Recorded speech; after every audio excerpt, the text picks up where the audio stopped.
That cry felt like years of not crying. Pent up. Crying is one so moment. healthy. I cry in the shower all the time. We call it the cryatorium. I'm like, oh yeah, the killer is always people going too big and thinking they can pull off. And I'm like, I'm not gonna do that. I did it.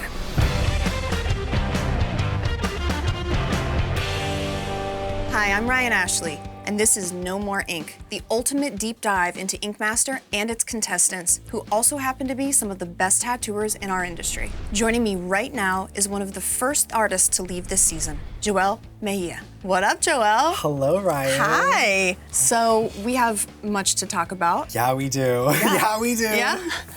Let's dive into it. I want to know a little bit about you. How old are you? Where are you from originally? Yeah, I am 25 years old. I am from Tracy, California, which is a small town in Northern California. And I work at a small private studio in Manteca called Living Water Tattoo Studio. How long have you been tattooing for? I've been tattooing 7 years. 7 years? Yes, yeah. Oh, you started young, I started at 18. Wow. Yeah. Is it what you always wanted to do, you think? Funny enough, because I know that you studied fashion, correct? Yeah. I actually wanted to do fashion, and then my dad was like, I don't think that that's the most lucrative career for you. Maybe try something else with art. And I'm like, well, art itself is not that you've got to find your way. And I saw different tattoo reality TV shows, and I was like, oh wow, people are actually doing amazing things on skin. That's crazy. So then I was like, Mom, can you get me something really cool for my 18th birthday? I want a tattoo machine.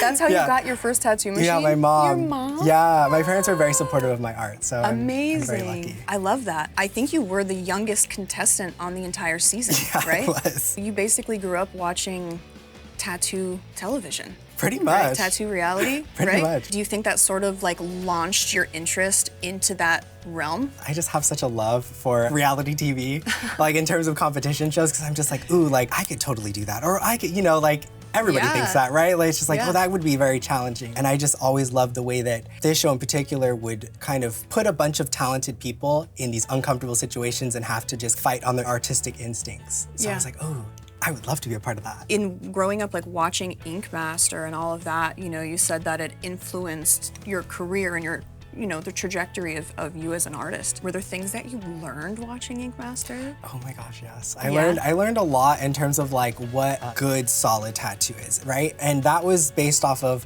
the original for few seasons in the beginning. I'm like, okay, strong line work, solid black, high contrast, a lot of these different things. And I'm like, okay, I know these are art terms. So now let's put this in terms of tattooing and leave open skin. The different things that I would hear, and I'm like, okay, what did this person do wrong? How can I apply this into my own work? And then I would also, working around other tattoo artists, I was like, okay, what do I notice in this tattoo that I could do differently or that I could take into my own work? I was constantly just trying to shape myself as an artist just from watching people like you on TV. So yeah, trust me, I'm in the same boat. I learn stuff all of the time.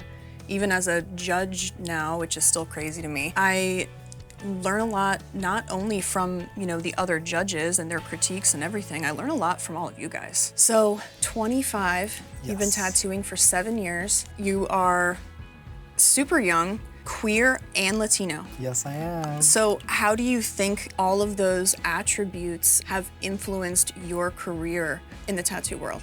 To get into this industry, you have to have very tough skin. So the part, me being queer and Latino and in a small town, I grew up with tough skin because, I'd get talked down to by all different types of people, right? That's just the world that we live in.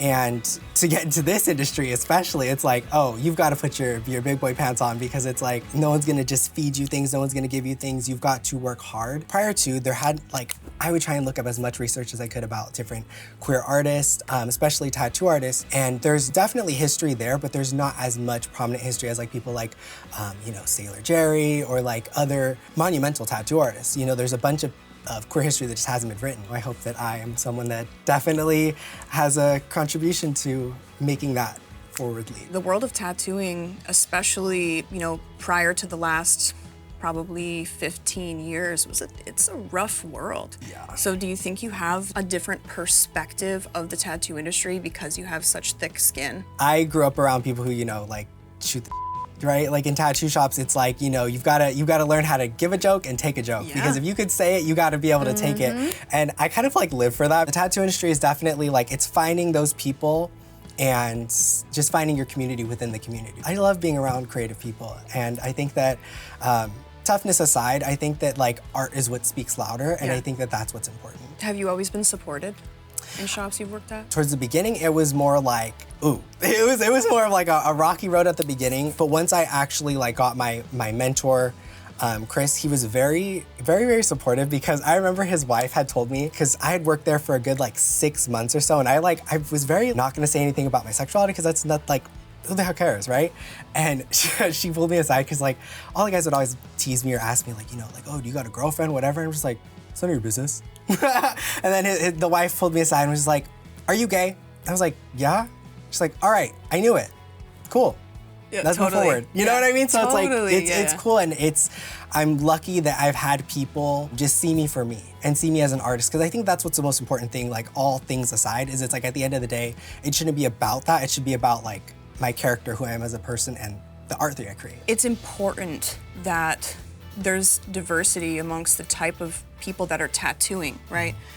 Of course, because we want diversity as artists, but also for the people getting tattooed. There's a correct artist for every person looking to get a tattoo. If you have a bad experience when you're getting a tattoo, that lives with you forever. Every time you look at that tattoo, the feeling you get is of that bad experience. It's very cool that the industry is becoming truly comfortable and safe for everyone. Not just to tattoo, but to get tattooed. And that was one reason why I didn't say anything like the first 6 months of me working at where I worked, because I was just like, I don't want them to find out I'm gay and then fire me. You know what I mean? Especially like, because the people that I had worked with before, like, because I had a person that like, I got my foot in the door with this person, because, you know, they allowed me into the tattoo shop and everything, but he had no intentions of teaching me how to tattoo. So it was like, you know, it was a very old school biker type tattoo shop getting in there, and I was like, okay, well, I'm like this person, no tattoos, definitely gay. And I'm like the quiet guy that's just cleaning up all the beer cans, and I'm just like, I'm just trying to learn. Yeah. I didn't want that to ruin my opportunity of just like, I've got my foot in the door,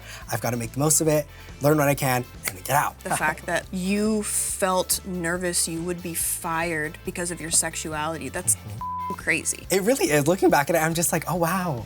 I think it's really amazing that you realized early on that you have to find your place within the industry, because so many times I think we get stuck in shops that aren't for us. You just have to find your people, you know? Your vibe attracts your tribe. So tell me about your specific tattoo style and about what you specialize in. I would definitely say that I specialize more in black and gray, fine lines, and fine little details. Well, let's take a closer look at some of your work. Okay. So you've obviously been tattooing for 7 years. Before you came to compete, you have an entire portfolio of tattoos, and I think we should check some out.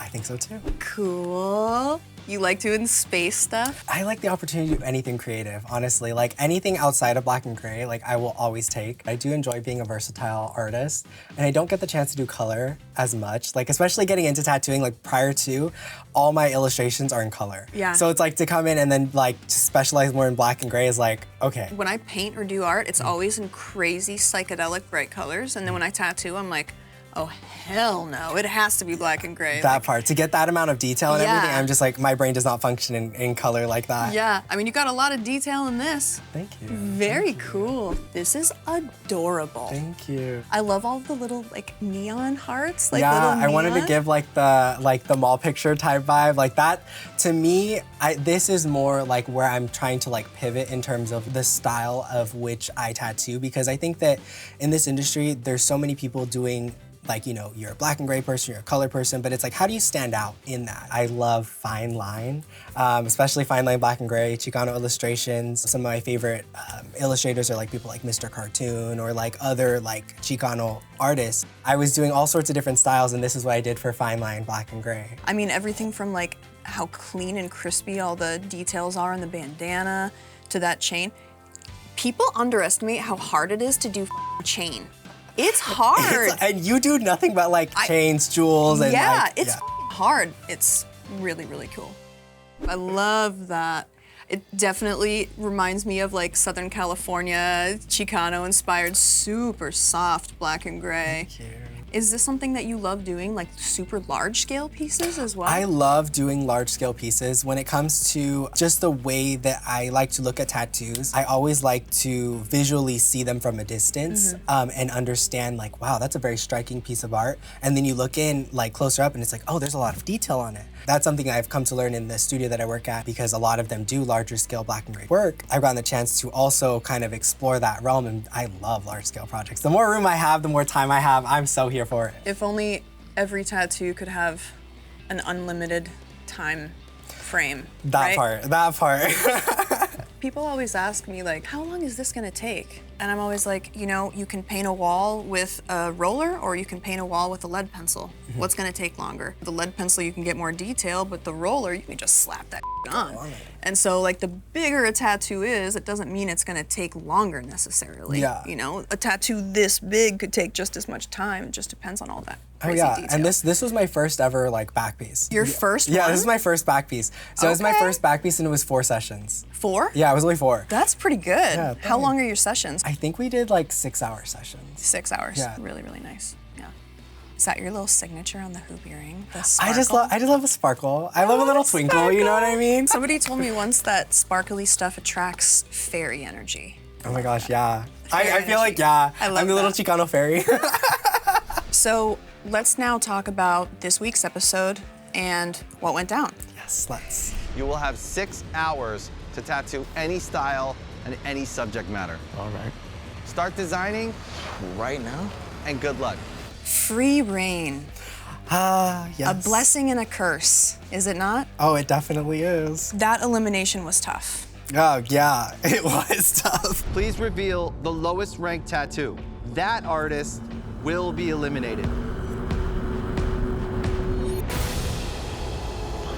Do you want to go back to that moment and talk about like what you were thinking, what you were feeling like in that? I didn't realize how heightened my emotions would be, just that environment in general, because I'm a person that I would say that I definitely managed to hold my composure. I have had tough things happen to me in the past to where I just don't really let it affect me. I'm just like, breathe, move forward. In that moment, I was just like, I could really be going home. And I'm like, no, I'm not going home. I'm not going home. But I can be. You know, especially sitting there when it got down to like 4 people, it set in. I was like, there's 3 of us going home. And I know that there's things about each of these different tattoos where I'm like, I could see this person over me, I could see me over them. But at the end of the day, it's not even based off of our work previous to the show. It's literally whatever we do there, that's the last tattoo that is being judged, and that's what you see. It's like, had it been our body of work of just how we are as artists, and if that had a factor, I would have for sure been there. I would have for sure slayed, because my work speaks for itself. Yeah. But in that moment, it was just like, damn, I can't even fight. I can't even give you guys a reason to want to keep me, because you've never met me, you know, and that was my first time ever meeting anybody. Yeah. So. I wonder why she's looking down. It's almost like she has like a rubber neck. I feel like that was the wrong choice. It was tough. I had a lot of things in my mind that was just like, wow, like, I know there's so many people that are rooting for me. I canceled a month of my appointments and scheduled a bunch of like my clients that I've had for years. And I'm like, hey, I'm working on these projects. I was filming a bunch of different YouTube videos for this specifically, because I'm like, I gotta practice as many different styles as I can. So I was like, I'm doing neo-trad, I'm doing Japanese, I'm doing traditional, I'm doing all these different things. And I'm like, you know, obviously these people, like, they don't know where I'm going, none of that. But I'm just like, these people are like, I'm just glad that you get to do this on me. Like, you get to really grow. And like, I have such supportive clients, I have such supportive people in my life that I was like, damn, like, I let them down, but I also felt like I let myself down in that moment. Vulnerability is something that's really important to express. I think a lot of the time people suppress how they actually feel, and it makes the world seem like not a safe place to be a human. I give you all the credit in the world.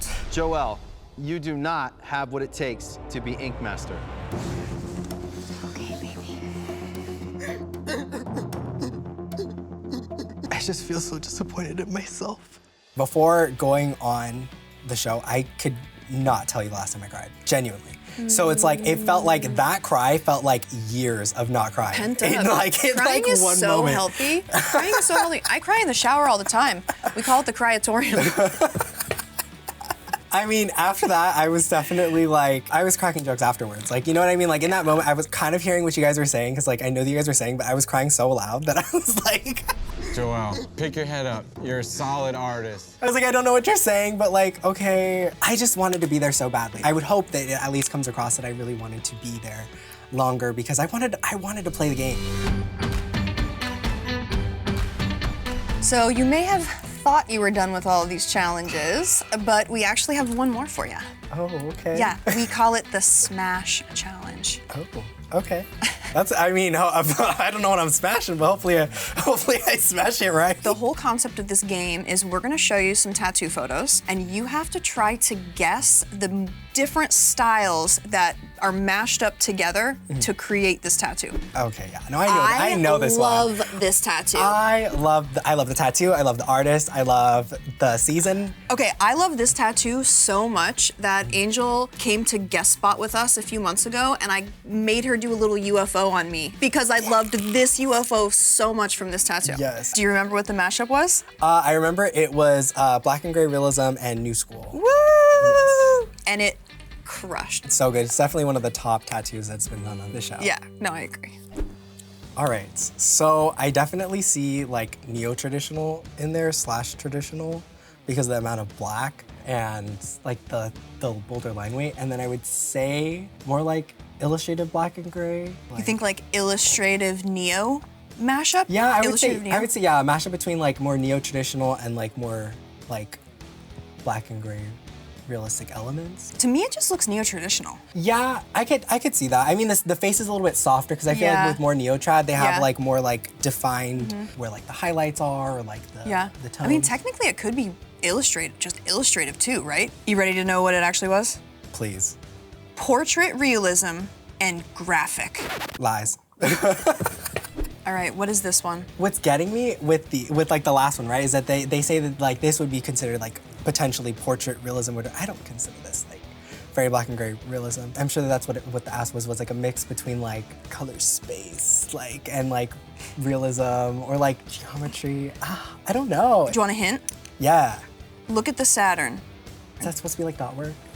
Like illustrated black work? It's fine line, geometric shapes, and realism. The portrait's really pretty. But like, I mean, just from like what I know of like realism and just different things, it's like, I mean. Face is really pretty. It's actually done really well. I don't think dot work is, I guess dot work is fine line if it's in those little dots, but I think a fine line. No, like, a line, it should be a line. A line, It should be right? a line. Yes, It's got fine line, not fine dot. Yeah, fine dot, like fine stippling. Come on. What about you in the future? What can we expect from Joelle? Gosh, you're gonna hopefully see so much more of me because I mean, I didn't die. I got eliminated first, but I'm 25. You know what I mean? I have so much life. I'm just taking it day by day, trying to do as many conventions, guest spots, create as much visual, artistic content as I possibly can. Yeah. So you'll be seeing a lot of that, and I mean, hopefully, if Ink Master wants to bring me back, I've been ready to be back. You ready to come back? I'm Hey, so ready to come back. I'm gonna personally ask if you can come back because I'm like, I have not had enough of you to this point. Yes, I would like you to come back as well. So you're traveling, finding yourself, doing art, meeting people. Sounds like a good life. Oh yeah, a working artist. That's all I could ever ask for, right? Yeah. Is to be a working artist. Yeah. To just continue to do what I love to do every day, and I love that I get to do that. Well, thank you, Joelle. Thank you, Thank Ryan. you so much. Next up on No More Ink, Aaron Davis Holloway. So Aaron, I didn't get to know you that well on our season, and it's a bummer because you seem so cool. I thought you and Joelle were two of the artists that I was really looking forward to getting to know a little bit. So how old are you and where are you from? I'm 29 years old and I'm originally from South Florida, but I'm living in Atlanta right now. Atlanta? That's a fun city. It really is. I You love like it? Is your family still in Florida? Yeah, all my people are in Florida. I'm pretty much the only person in Atlanta. Why did you move to Atlanta? For one, Atlanta is like the black mecca of the United States, and I just love black people. I love the art and culture of Atlanta. It's a very beautiful city, and I always feel like everybody has like a place that they can be like their best self. They're like 100%, oh, I'm like the best version of myself. For me, it's Atlanta. Moving to Atlanta, do you think it's a better fit for this really special, specific style that you've been one of the first to develop? I specialize in a style that I coined Afro-Americana. It is traditional tattoos, including black people, black culture, and black history. Afro-Americana is traditional tattooing, but focusing on blackness and black culture. And Atlanta is definitely like the best place for that because 95% of my clientele is Black, and I love it. I really do create art for my people. Even before I started tattooing, I was doing children's book illustrations full time. Yeah. You were a children's book illustrator? Yeah. Oh my God, Yeah, I didn't know it was really that. fun. Yeah. Oh my God. How long did you do that for? I did it for about like 3 years. I've done like 12, 13 books for like just different authors and stuff. Yeah, it was very fun. Even when I was doing that, like most of the authors and characters that I was illustrating were for Black children, you know, for the Black youth. So like a lot of my art centers around Black culture in general, you know, just because it's who I am and it's important to me. I'm sure it's important to not just you, but to a lot of people. That style and imagery and artwork is celebrated and represented. How did you go from children's book illustration into the world of tattooing? Just kind of really random that I kind of found an apprenticeship, because for one, I'd never actually thought that I would be a tattoo artist, to be honest. You know, the whole process of finding an apprenticeship, depending on the place you go, it's expensive. You have to work there full time and not get paid. And I wasn't in a financial position to be able to do that. But I also didn't want to tattoo out of my house and like up like hundreds of people before I knew what I was doing. But I was just kind of lucked up by finding my mentor. He's a great dude. He took me into his shop, taught me how to tattoo, and now I'm here, really. How many years have you been tattooing for? I started my apprenticeship a little over 4 years ago, and then I graduated in like 10 months. So I've been a professional tattoo artist for, actually my 4-year tattoo anniversary just passed in May, actually. Well, congrats. Yeah. That's cool. Baby tattooer. Yeah. When I won Ink Master, I think I had been tattooing for 4 years, a little over 4 years. It seems like so long ago. Yeah, I still remember that too. I was like when you just kind of shot up, I was like, wow, Ryan is really going crazy. Nowhere, right? And then for a while I was like, oh my God, how do I live up to this standard I've set for myself? Because even today, you know, I've been tattooing now for 11 years, 12 years now. It's been a while, and I feel like I'm still learning all the journey. It's a journey. It's a journey, and I hope I never hit the destination, because how boring would life be? Yeah, I see some people that have been tattooing for like 20 years, and they're like, yeah, I know everything. You know, I'm this, I'm that, and I'm like, bro, I could tattoo better than you. I'm sorry. Like I could tattoo circles around you. Totally. But yeah, people they feel like they hit that point and they know everything. It's like, you don't. It's like you could always do better. You could always progress. And sometimes I look at people that have been tattooing like 1-2 years, and they're doing crazy stuff now. So how do you think your background has changed your trajectory in tattooing? Do you think it's affected your style or your artwork? I think my background is the reason that I even started doing my style for real, because when I first started my apprenticeship, I love traditional tattoos. I was like, oh, this is cool, you know, especially knowing my clients being Black. I'm like, oh, the high contrast is everything, you know? So I'm like, oh, this is big, bold, high contrast. I love it. When I actually started doing it, I was like, okay, well, let me search how people do Black people in traditional tattoos. I was like, it wasn't even a thing I thought about. I was like, okay, let me find reference. After searching for like 2 months, I only found like 2-3 people who did the type of stuff that I did. Even now, I only know of like 12 artists like around the world who like regularly do this type of Afro-Americana work. I've coined the term Afro-Americana because I just wanted it to be an easily searchable thing. Because I'm not the only person in the world who does this. I'm not the first person in the world who does it. And I just wanted to have a term where you could Google and search, oh, Afro-Americana, here's a list of these artists who are doing this type of work, you know? Because if you search Black traditional tattoos, you're just gonna get traditional tattoos with no color. If you search African-American traditional, it's gonna come up with weird.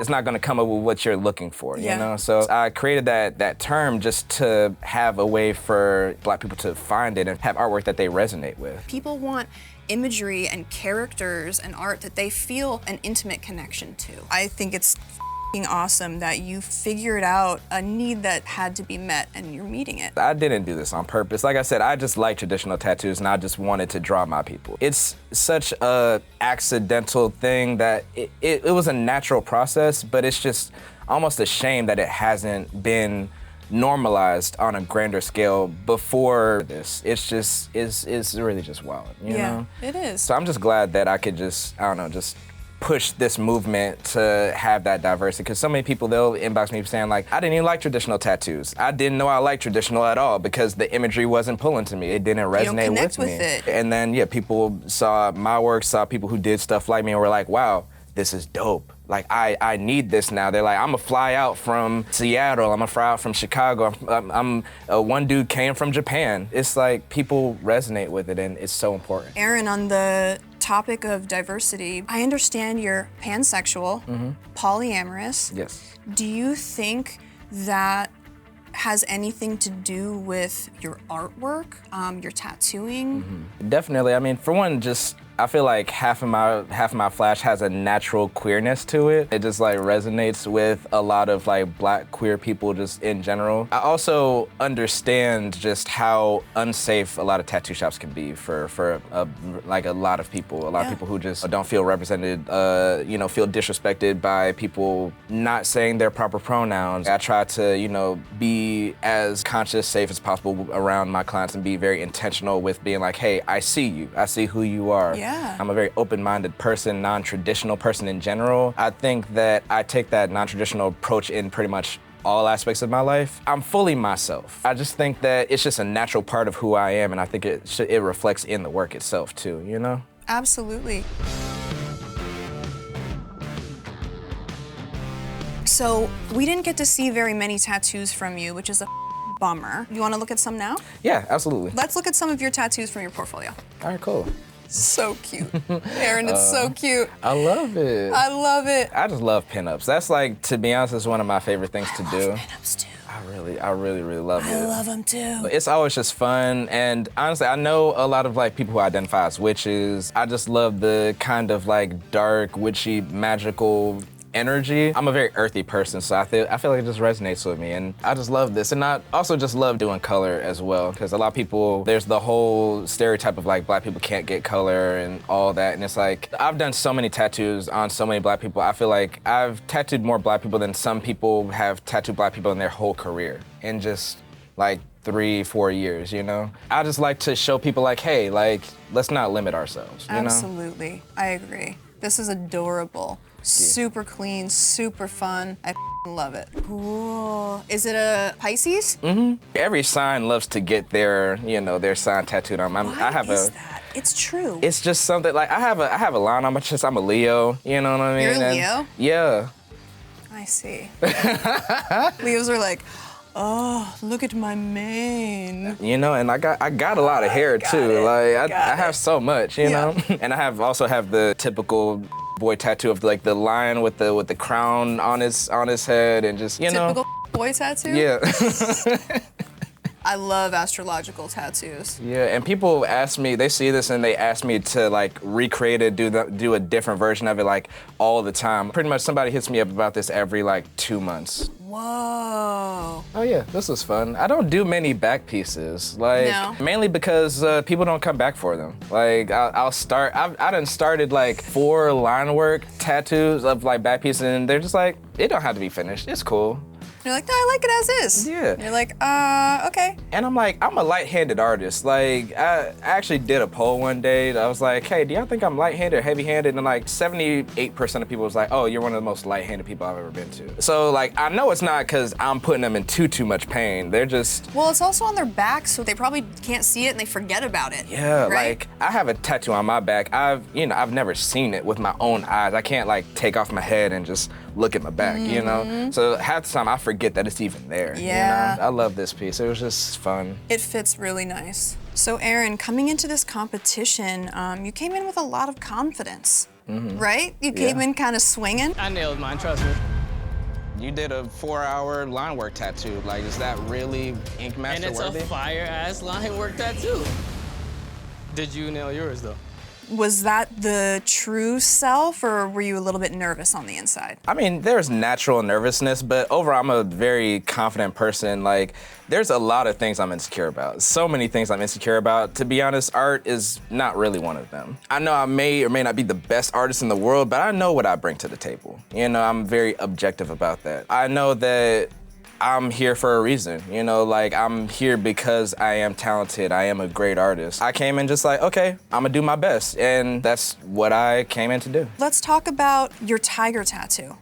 What went right with this tattoo and what went wrong? I think the overall energy and like what I wanted to present was the right idea, but I definitely didn't factor in a lot of things. Like, okay, that size was just too big. You know, I was trying to put in a lot of work into a very short amount of time. And I forgot things like, hey, I'm in a new space. There's an adjustment period. I am on the biggest stage in the world, so hey, my hand is gonna go slower, you know? And like even when we were doing the times were getting called, and it was like, oh, we're 2.5 hours in and I'm just halfway through the line work, and I'm like, oh, I'm gonna have to speed through this shading. And luckily his skin was perfect. Like he had like the best skin ever. It was just a lot going on. I wish I had just shrunk it down and did a 5-hour tattoo where I could like sit and be like, okay, cool. Let it breathe, let me see what I need to work on, put in, all that stuff. Yeah. It was the planning, I guess, that threw me off. We take for granted that, you know, when you're at home, I'm sure you could get that tattoo done in 6 hours. Oh, absolutely. But at home, when you're in your comfort zone and you're in the right mind space, sometimes when you're that comfortable, you go into cruise control, right? It just happens. You're just a passenger on this artistic ride. In the Ink Master competition, it's like every line you pull is the most important thing you've ever done, right? So everything takes twice as long. I'm a fan of the show, and I'm like, oh yeah, the killer is always people going too big and, you know, thinking they can pull off, and I'm like, I'm not gonna do that. I'm not gonna do it. And then I did it. I mean, it was so big. If you put that stencil on my arm, it would be like it would wrap all the way and be a half sleeve. Yeah, It was large. It was a big one. And it's crazy because I printed out a smaller one, but I was like, nah, let's take the whole leg. Yeah. See, that's unfortunately the trick that you have to figure out is if it's a 6-hour challenge, design a 5-hour tattoo and give yourself that hour for all of the moments, because they're gonna happen. Yeah, they are. Know? And they did, so. Yep. So, would you like to play a game? Sure. Yeah? Let's go. All right.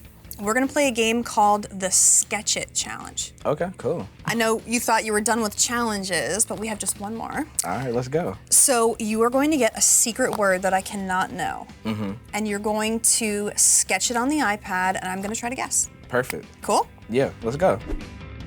It's snow. My first thought is, well, this is terrible. My first thought is someone sitting on the toilet. It just was the position. It looks like they're sitting on a toilet. Let me see. I'm just being really quick with this. Yep. Okay, it's crossed legs. It's a lady. Is it a pinup? Yes. Pinup? Yeah. I thought you were gonna get it from just the legs. I was like, I got it from those curves. All right, round 2. Let's go.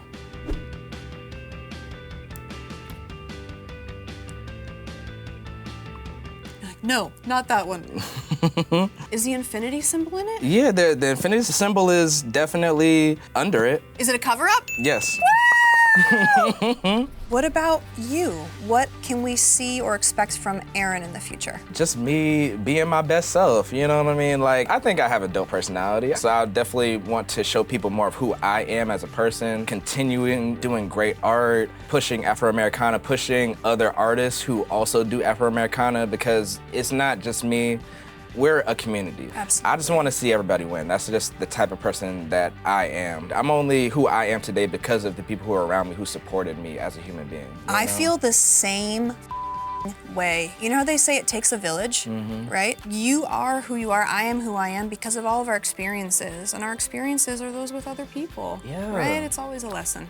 What about an Afro-Americana children's book about tattoos? You know, you might have did something there. Like, you know how you can do, like, they have, like, even, like, the ABC book, do a different tattoo or piece of art for each letter that going through the whole alphabet, all in your style that's tattoo related. You know what? Do it! I'm gonna do that. I'm doing Listen, it. if you have it published, send me a copy. I got you. Well, Aaron, thank you so much. Thank you. It has been a pleasure. Thank you guys for joining us today. And don't forget to subscribe to the Ink Master YouTube for everything Ink Master.